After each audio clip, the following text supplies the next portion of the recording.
Welcome to Kashmir. చలికాలం కావడంతో విపరీతమైన మంచు కురుస్తుంది. గెస్ట్ హౌస్లో రిషి ముసుగుతన్ని పడుకున్నాడు. Time morning 7:30. ఫోన్ మోగుతుంటే దుప్పట్లో నుండి చెయ్యి బయటకు తెచ్చి పక్కనే ఉన్న మొబైల్ తీసి చెవి దగ్గర పెట్టుకొని నిద్రమత్తులో గుడ్ మార్నింగ్ బుడ్డి, పడుకోలేదా? అందుకే నిన్ను హలో రిష్విక్ అని వినబడి బాబుకి నిద్రమత్తు వదిలింది. నంబర్ చూస్తే కోబ్రా. రిషి, ఓ వినయ్ గారు మీరా? సారీ, నేను నిద్రమత్తులో ఉండి చూడలేదు. వినయ్, అయ్యో రిష్విక్, మీరు ఇంకా లేవలేదా? సారీ అండి, మళ్ళీ చేస్తాను అనగానే రిషి, వీడి తుప్రాష్ వేషాలు, లేపాడు, మళ్ళీ చేస్తాడట. ఇట్స్ ఓకే, చెప్పండి, పర్లేదు అంటూ తల కొట్టుకున్నాడు. వినయ్, నేను మిమ్మల్ని కలవాలి పర్సనల్గా, మీరు ఎప్పుడు ఫ్రీనో చెప్తే. రిషి, సుప్పు నేనున్నానని చెప్పిందా? అవుట్ ఆఫ్ స్టేషన్ అని చెప్పిందా? హలో హలో అని అంటూ ఉన్నాడు వినయ్. హలో రిషిక్, నాకు వినపడుతుంది. Rishi, hello hello. Signal problem అంటూ కాల్ కట్ చేసి వెంటనే సుప్పుకి కాల్ చేశాడు. సుప్రజ లిఫ్ట్ చేసి, ఏంటి హీరో పొద్దున్నే అనగానే రిషి, నేను ఎక్కడున్నానని చెప్పావు డాక్టర్ బాబుకి? సుప్రజ, ఏ? రిషి, చెప్పు, నన్ను ఇవాళ కలవాలంటున్నాడు. సుప్రజ, అదైతే నేనేం చెప్పలేదు. నువ్వు మా చెల్లి ఇంకా కలిసి ఉండడం కష్టమని ప్రీతి వల్లనే అని చెప్పి రిజైన్ ఇచ్చి వచ్చా. రిషి, సరే నేను చూసుకుంటా కానీ మా బుడ్డోడి పరిస్థితి ఏంటి? సుప్రజ, నేను ఇంకో పావుగంటలో వెళ్తాను, ఆన్ ది వే. ఏం ఒక్కతే ఉందనా? రిషి, కాదు, రాత్రి ఏం జరిగిందంటే అని ఆర్ఎస్ బాక్స్ల నుంచి పిఏ ఎక్స్చేంజ్ ఇంకా కృతి వీడియో చూడడం మొత్తం చెప్పాడు. సుప్రజ కారు సైడ్ తీసుకొని ఆపి, వాట్, మొత్తం చూసిందా? అంటే తనకి నిజం తెలిసిపోయిందా? రిషి, తెలిసింది. మరి ఎంతవరకు చూసిందో ఏంటో, నువ్వు అర్జెంటుగా వెళ్ళు అంటూ తన కాల్ కట్ చేసి కృతికి వీడియో కాల్ చేశాడు. లిఫ్ట్ చేయలేదు. రిషి మళ్ళీ చేశాడు, నో ఆన్సర్. షిట్ అంటూ బెడ్ మీద నుంచి లేచి స్లిప్పర్స్ వేసుకుని బయటకెళ్ళి వాయిస్ కాల్ చేశాడు. రిషి, అంతా నా వల్లే, అసలు బాక్స్ క్యారవాన్లో పెట్టడం వల్ల వచ్చింది అంటూ మళ్ళీ చేశాడు. No use. వెంటనే సుప్పుకి కాల్ చేశాడు. సుప్రజ, రిషి, జస్ట్ 5 minutes, దగ్గరలో ఉన్నా. రిషి, చిన్నోడు కాల్ లిఫ్ట్ చేయడం లేదు, నాకు కంగారుగా ఉంది. సుప్రజ, హే కూల్, ఏమీ కాదు, మేబీ బాత్రూంలో ఉందేమో. రిషి, మామూలుగా అయితే టెన్స్ అవ్వను, బట్ ఇప్పుడు పరిస్థితి వేరు. తను మీ డాడ్ గురించి తెలుసుకుంది, పాపం ఎంతగా బాధపడుతుందో అన్నాడు డల్గా. సుప్రజ, నువ్వేమీ కంగారు పడకు. ఆ రోజు నువ్వు మాకు చెప్పిన రోజు అమ్మమ్మ నేను ముగ్గురం అంతే 2 రోజులు షాక్లోనే ఉన్నాం. మా చెల్లైతే స్ట్రైట్గా సఫర్ అయింది, సో పెయిన్ చాలా ఉంటుంది. రిషి, నేనే అనవసరంగా. సుప్రజ, నో రిషి, అనవసరంగా నువ్వు ఏది చేయవు. నువ్వు ఏది చేసినా 100% క్లారిటీతోనే చేస్తావు. రిషి, ఏం క్లారిటీనో ఏంటో. సుప్రజ, లైన్లో ఉండు, వచ్చేసా. సుప్రజ పైకెళ్ళి బెల్ కొట్టింది. 2 నిమిషాలైనా డోర్ తెరుచుకోలేదు, మళ్ళీ కొట్టింది. రిషి, హలో, వెళ్ళావా అని అడిగాడు కంగారుగా. సుప్రజ,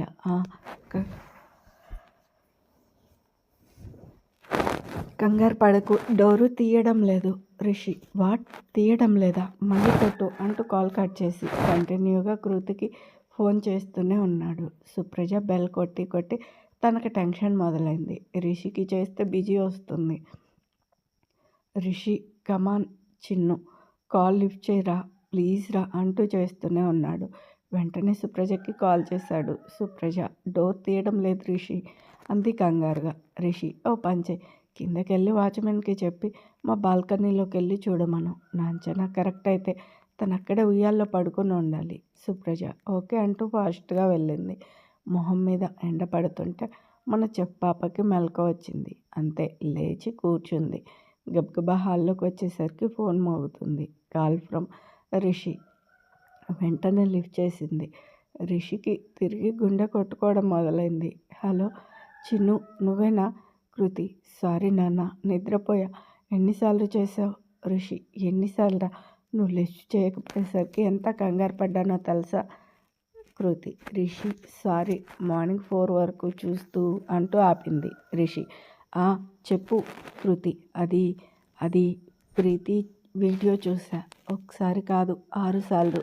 రిషి సారీరా బుడ్డి, అది నేను అప్పట్లో ఏదో కోపంలో. కృతి కోపం అనేది చాలా చిన్న పదం రిషి. నేను ఇంకా మీ అంకుల్ చేసిన దానికి. రిషి కాల్ కట్ చేసి వీడియో కాల్ చేశాడు. కృతి మొహం చూసేసరికి చాలా ఫీల్ అయ్యాడు. ఏడ్చి కళ్ళు బాగా వాచిపోయాయి. రిషి కళ్ళల్లో నీళ్లు తిరిగాయి. కృతి నువ్వెందుకు ఏడుస్తున్నావు అని అడిగింది బాధగా. రిషి నిన్ను అంతలా ఏడిపించాను కదా. కృతి నేను కదా నిన్ను బాధ పెట్టాను. అసలు నేను అలా ఎందుకు చేశానో తలుచుకుంటుంటే నా మీద నాకే. రిషి అలా అనకు, నువ్వు కావాలనే చేయలేదు చిన్ను. లవ్ యూరా అంటూ ముద్దు పెట్టాడు. కృతి మీటు అంటూ ముద్దు పెట్టింది. ఈలోపు సుప్పు సంగతి చూద్దాం రండి. పాపం సుప్పుకి జరిగింది తెలియక వాచ్మెన్ని హడావిడి చేసి రిషి వాళ్ళ ఫ్లాట్స్ బ్యాక్ సైడ్కి తీసుకొచ్చింది. వాచ్మెన్ బాబు స్పైడర్ మ్యాన్ లెవెల్లో ఆ గొట్టాలు ఈ గొట్టాలు, ఆ గ్రిల్స్ ఈ గ్రిల్స్ పట్టుకొని మొత్తానికి 4వ ఫ్లోర్లో ఉన్న రిషి వాళ్ళ బాల్కనీలోకి దుక్కాడు. కిందన్న సుప్రజతో ఇక్కడ లేరు మేడం అని అరిచారు. సుప్రజ హాల్ డోర్ తీసుంటే లోపలికెళ్ళి చూడు అని అరిచింది.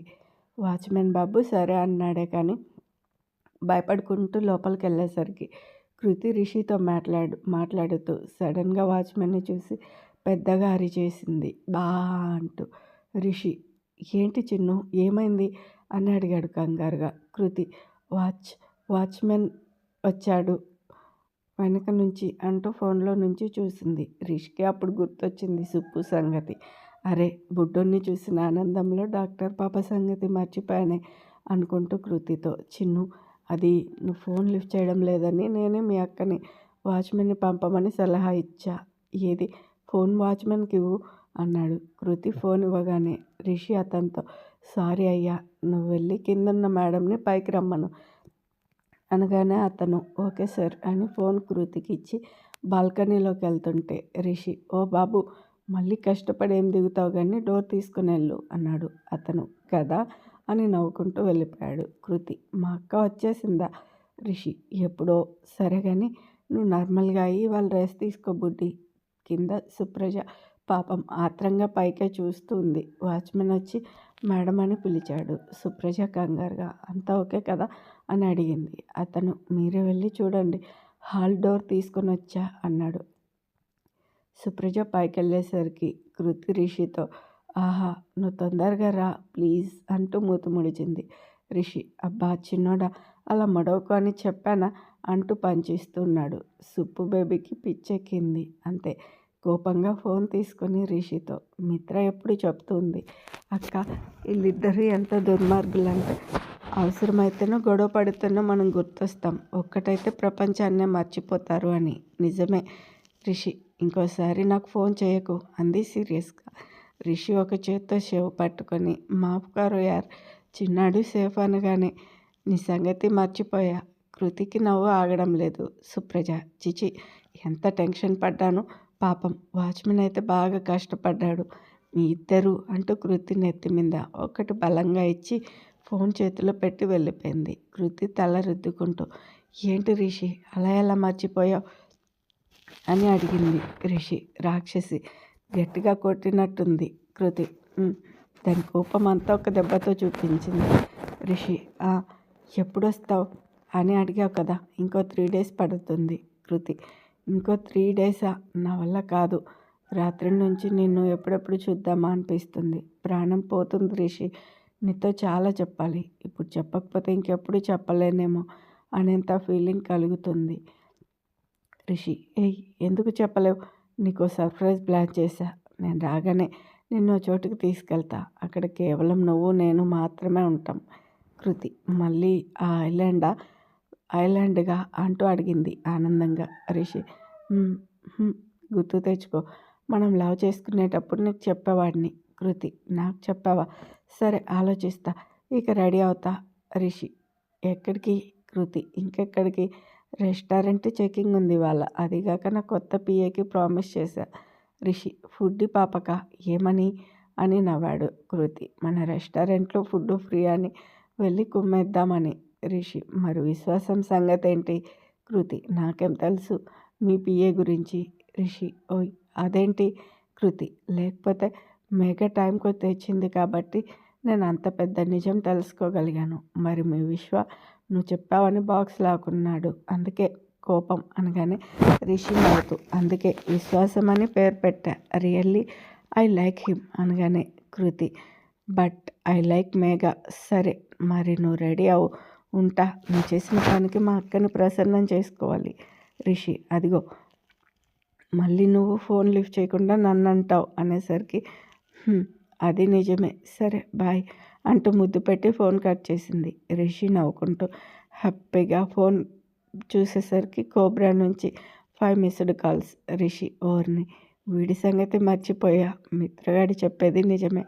మా ఇద్దరికి తేడా వస్తేనో పక్కన వాళ్ళు కావాలి, లేకపోతే ఎవరు వద్దు అని కళ్ళెగరేసి సుప్పు పాపం బాగా ఫీల్ అయినట్లుంది అని వినయ్కి కాల్ చేశాడు. వినయ్ ఒక్క రింగ్కే లిఫ్ట్ చేసి, హలో రిషి, మీరు బిజీనా? రిషి, కొంచెం, అది నేను అవుట్ ఆఫ్ స్టేషన్లో ఉన్నా. సో వినయ్, ఓకే మీరు ఎక్కడున్నారో చెప్తే నేనే వస్తా. రిషి, ఓర్ని వీడు సరిగా విని చచ్చినట్టు లేడు. అవుట్ ఆఫ్ స్టేషన్ అంటే వచ్చి కలుస్తా అంటాడేంటి? రిషి, అబ్బే ఇంకో 3 డేస్లో నేనే వస్తా, రాగానే మీకు కాల్ చేస్తా. వినయ్, 3 డేసా? అమ్మో, సుప్రజ అప్పటికే వెళ్ళిపోతుంది. రిషి, ఎక్కడికి? వినయ్, అదంతా చెప్పాలంటే మీకు పాస్ట్లో జరిగినవి కొన్ని చెప్పాలి. మీకు నేను అపాలజీస్ చెప్పాలి. అంతేకాదు మిమ్మల్ని కృతితో కలిపే బాధ్యత నాది అనగానే రిషి, ఏంట్రా నువ్వు కలిపేది? పులిహోర కబుర్లు. నువ్వు నా చిన్ను నేను మా మధ్యలో ఎవరిని రానివ్వము.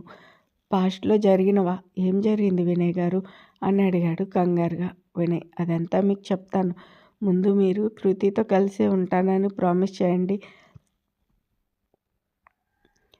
అది ఇప్పటికిప్పుడు అలా అడిగితే కష్టమండి. తను రాక్షసి, నన్ను చాలా సాధిస్తుంది. వినయ్, అయ్యో అలా అనకండి. సరే నాకు హెల్ప్ చేస్తారా?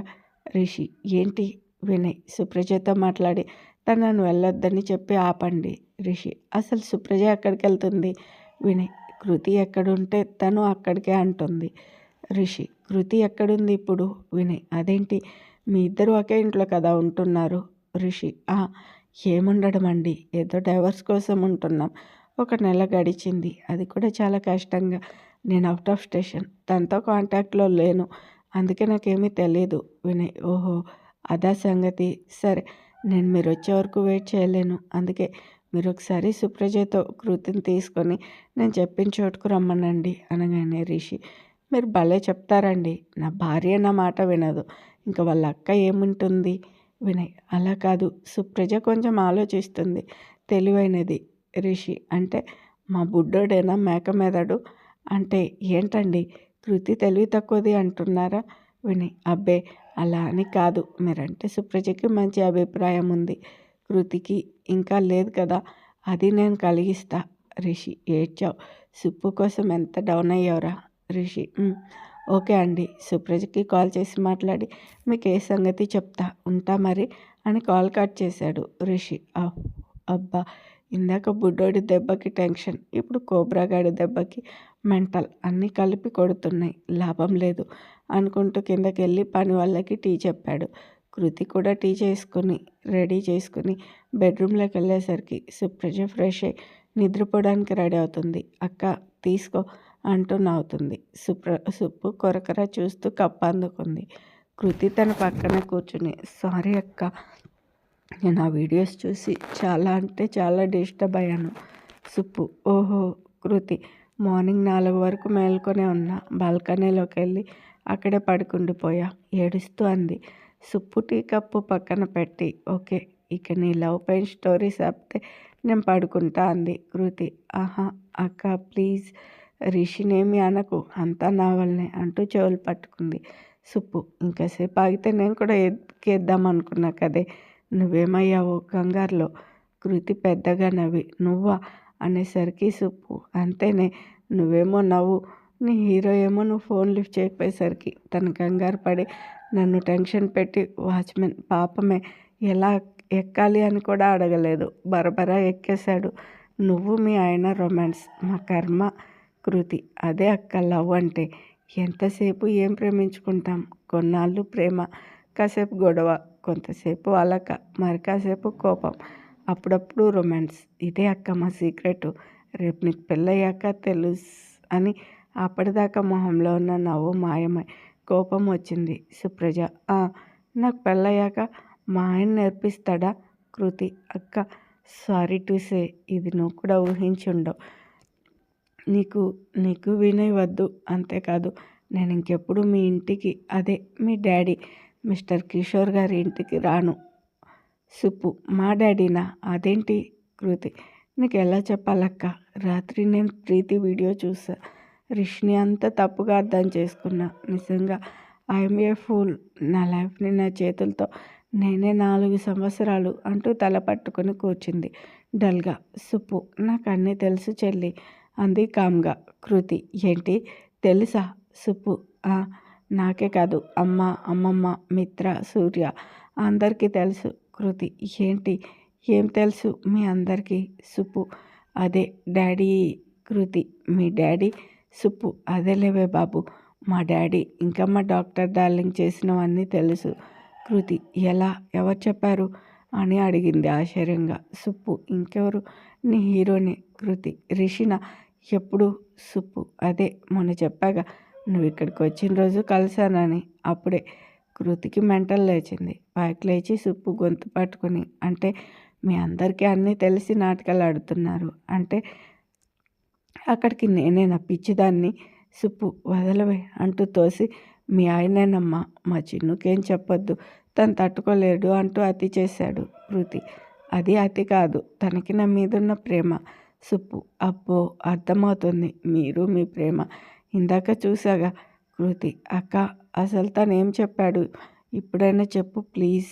సుప్పు: నేను నైట్ షిఫ్ట్ చేసి వచ్చా, నన్ను వదిలే, పడుకోవాలంటూ పడుకుంది. కృతి లేచి వాటర్ బాటిల్ నీళ్ళు తెచ్చి సుప్పు మొహం మీద కుమ్మరిచ్చింది. సుప్పు కోపంగా లేచి: నీకేమైనా మెంటలా, రాత్రి చూసావుగా, అదే చెప్పాడు. కృతి: కాదు, అదే కాదు, దాని తర్వాత కూడా రిషి నన్ను వదలలేదు. ఆ విషయం నీకు ఎన్నోసార్లు చెప్పా, నువ్వు విన్నావా? లేదు. అసలు మీరంతా నాకు తెలియకుండా ఎందుకు వెళ్ళారు? కనీసం వచ్చాకైనా చెప్పాలి కదా. నువ్వు నిద్రపోకపోతే ప్రపంచానికి వచ్చిన నష్టం ఏమీ లేదు. అసలు మీరంతా ఏం మాట్లాడుకున్నారో చెప్పు అంటూ సుప్రజ జడ పట్టుకొని లాగింది. సుప్రజ: రాక్షసి, చిన్నప్పుడు కూడా కొట్టుకోలేదే, ఇప్పుడేంటి కొత్తగా? ఇంకో సంవత్సరంలో మమ్మీ అవుతావు, సిగ్గులేదు అంది. కృతి: నేను మమ్మీ అవుతానో డమ్మీ అవుతానో తర్వాత సంగతి. ఒకవేళ అయితే చూడు, నా పిల్లలతో వచ్చి మీ అందరి సంగతి తేలుస్తా అని కోపంగా చూసింది. సుప్రజ నవ్వుతూ: చూచూ కోపంలో భలే ఉంటావు చెల్లి. సరే చెప్తా విను. అసలు ఏం జరిగిందంటే, సుప్రజ వెళ్ళేసరికి ఆడలేడి గ్యాంగ్ అంతా ఉంటారు. రిషి రమ్మని చెప్పిన చోటుకు అది తన గెస్ట్ హౌస్. అప్పుడు సుప్రజ శ్రావణితో: అమ్మ మీరేంటి ఇక్కడ? కృతి: కృతి రిషితో కలిసి ఉండడానికి వెళ్ళింది కదా, ఈసారైనా ఇద్దరిని ఒకరొకరు అర్థం చేసుకుని కలిసి ఉండమని చెప్పడానికి. రిషికి ఫోన్ చేస్తే ఇక్కడికి రమ్మన్నాడు. మిత్ర అక్క, నీకు తెలియని ఇంకో విషయం, అసలు ఆ జడ్జి గారిని కలిసి వాళ్ళిద్దరిని అలా ఉండమని చెప్పేలా చేసింది మేము ముగ్గురమే. సుప్రజ అంటూ నోరు తెరిచింది. ఈలోపు మనోడు ఎంట్రీ ఇచ్చాడు. 4 సంవత్సరాలలో రిషిని మిత్ర కాకుండా మిగతా ముగ్గురు చూసింది చాలా తక్కువే. మూవీస్ చూసిన, బయట తక్కువ. కొంచెం ఒళ్ళు చేసి స్టైల్గా ఉన్నాడు. రిషి సీరియస్గా వచ్చి కూర్చోగానే పనామ వచ్చి అందరికీ జ్యూసులు ఇచ్చింది. ముందు శ్రావణి: రిషి ఎలా ఉన్నావు అని అడిగింది. రిషి: ఏదో మీ దయ వలన ఇలా ఉన్నా అంటూ క్రాప్ సరిచేశాడు. అమ్మమ్మ: రిషి, కృతులు నీ దగ్గరకు వచ్చింది, ఇంకెప్పుడు తనని వదలకు. రిషి: చూడండి, నేనెప్పుడు తనని వదలలేదు, తనే నన్ను వద్దనుకుంది. శ్రావణి: కాదు రిషి, మా ఆయన వినయ్ కలిసి మిమ్మల్ని విడదీశారు. రిషి: ఓహో అనగానే సుప్రజ: వాట్, డాడీనా? శ్రావణి: మీ డాడీనే అంటూ కళ్ళు తుడుచుకుంది. అమ్మమ్మ: హవ్వ, ఎక్కడైనా ఉందా ఈ చోద్యం? కన్న తండ్రి తన కూతురు జీవితాన్ని నాశనం చేయడం సుప్రజ, రిషి నీకు తెలుసా అని అడిగింది కంగారుగా. రిషి వేళ్ళు చూసుకుంటూ, తెలుసు. అయితే మిత్ర, అక్క, వీడు నాకు అన్నీ చెప్పలేదు. ఇంకో షాకింగ్ న్యూస్ ఏంటంటే 2 years బ్యాక్ కృతికి బిజినెస్ లాస్ వచ్చి ఆల్మోస్ట్ క్లోజ్ చేసే పరిస్థితి వచ్చింది కదా. అప్పుడు గోకుల్ చంద్ర గారు వచ్చారు. సుప్రజ, ఆయనే కదా కృతికి హెల్ప్ చేసింది. మిత్ర, కాదక్క, వీడే చేశాడు. అందరూ షాక్. మిత్ర, అంతేకాదు, ఆ రోజు కృతి ఒక రోజంతా నైట్ రాలేదు. అప్పుడు కూడా వీడే తనని కాపాడి నెక్స్ట్ డే ఇంటికి పంపాడు సేఫ్గా అంటూ రిషి నెత్తి మీద ఒకటి పీకింది. రిషి, మరి నా భార్య ఎవడు పడతాడు వచ్చి చెయ్యేస్తే నాకు సంఖ్య తిరగదా అన్నాడు విసుగ్గా. మిత్ర, ఇంతకీ వీడికి హెల్ప్ చేసింది ఎవరో తెలుసా? సుప్రజ, ఎవరు? ఎమ్మా యాంగ్జైటీగా. మిత్ర, మీ డ్రైవర్ కృష్ణ. సుప్రజ, కృష్ణనా? నీకెలా తెలుసు అని అడిగింది ఆశ్చర్యంగా. మిత్ర, వీడు ఆ రోజు మా ఇంటికి వచ్చాడు. కృతితో మాట్లాడమంటే తెగ ఓవర్ చేశాడు. బయటకెళ్ళి కృష్ణకి సైగ చేశాడు. అది చూసి నేను కృష్ణని పిలిపించి మాట్లాడాను. అప్పుడు చెప్పాడు జరిగిందంతా. అందుకే నేను ఆంటీకి అమ్మమ్మకి జరిగింది చెప్పి కావాలని వీళ్ళిద్దరిని ఆ ఇంట్లో ఉంచా. ఇంకో విషయం, అది నాకు ఇందాకే తెలిసింది. ఆ ఇల్లు కూడా వీడే కొన్నాడు. అంతేనా? కృతి పేరు మీద తన ప్రాపర్టీస్ మొత్తం పెట్టాడు. సుప్పు బేబీ, ఇంకా అమ్మమ్మ షాక్. రిషి పైకి లేచి, అయ్యిందా? ఇంకేమైనా ఉందా? అసలు మీరంతా నన్ను ఎందుకు కలవాలనుకున్నారు? నా భార్యని జాగ్రత్తగా చూసుకోమని నాకే చెప్పడానికి. అసలు నేను ఎప్పుడూ తనని వదలలేదు.